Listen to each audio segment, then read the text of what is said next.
देखिए 9 फरवरी 2024 को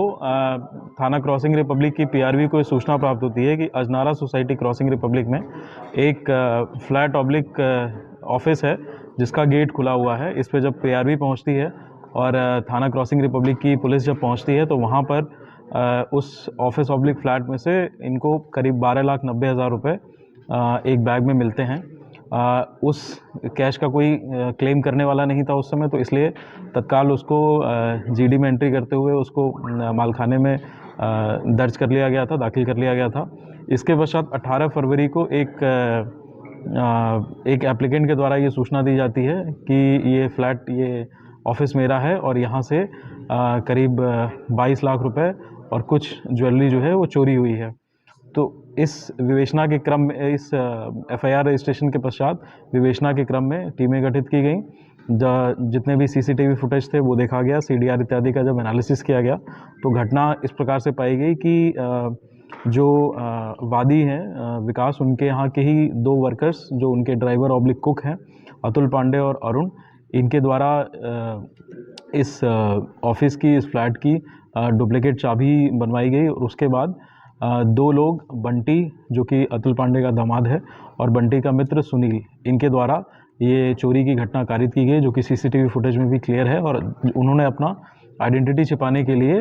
मास्क लगाया हुआ है और हेलमेट लगाया हुआ है। उस सारी सीसीटीवी फुटेज में ये चीज़ें क्लियर है।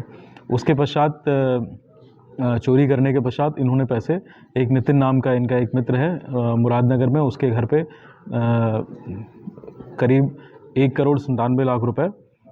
उसके घर पे रख दिए थे, जो कि नितिन के यहाँ से बरामद हुए हैं। तो इन अभियुक्तों की, अतुल पांडे की, अरुण और नितिन, इनकी गिरफ्तारी भी की जा चुकी है और 1,97,00,000 रुपये ये और 12,90,000 रुपये जो 9 फरवरी को प्राप्त हुए थे, इसकी इतनी की रिकवरी भी की जा चुकी है, जिसको जो है अब प्रॉपर लीगल माध्यम से कोर्ट में दाखिल किया जाएगा। इस घटना के जो 2 मुख्य अभियुक्त हैं, बंटी और सुनील, वो फ़िलहाल फ़रार हैं और जैसा कि अभियुक्तों इत्यादि ने पूछताछ में बताया है कि कुल जो है उनको संभावित जो पैसे उस समय ऑफिस में रखे थे उसकी संभावना है कि करीब 2,80,00,000 के आसपास रखे थे। तो जो अन्य पैसे या उसके साथ और भी कुछ चीज़ें अगर चोरी हुई हों तो वो इन्हीं दोनों अभियुक्तों के पास हैं और जैसे इनकी गिरफ्तारी होगी हमें उम्मीद है कि हम उसकी भी बरामदगी कर लेंगे। सर, विकास जैन से क्या आपने पूछताछ की कि इतना अमाउंट जो था वो ऑफिस में कहाँ से आया, क्यों उसने रखा हुआ था और चोरी का अमाउंट उसने एफआईआर के अंदर कम क्यों दर्ज कराया?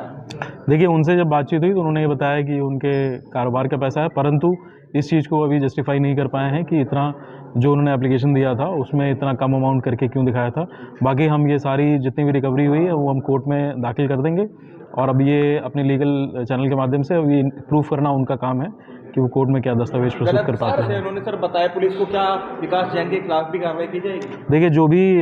ये रिकवरी इत्यादि हुई है इसके संबंध में जो कंसर्न डिपार्टमेंट्स हैं, आईटी, इनकम टैक्स डिपार्टमेंट इत्यादि, उनको भी सूचना दी जा रही है और उसके अनुरूप जो भी कार्रवाई अपेक्षित है वो की जाएगी।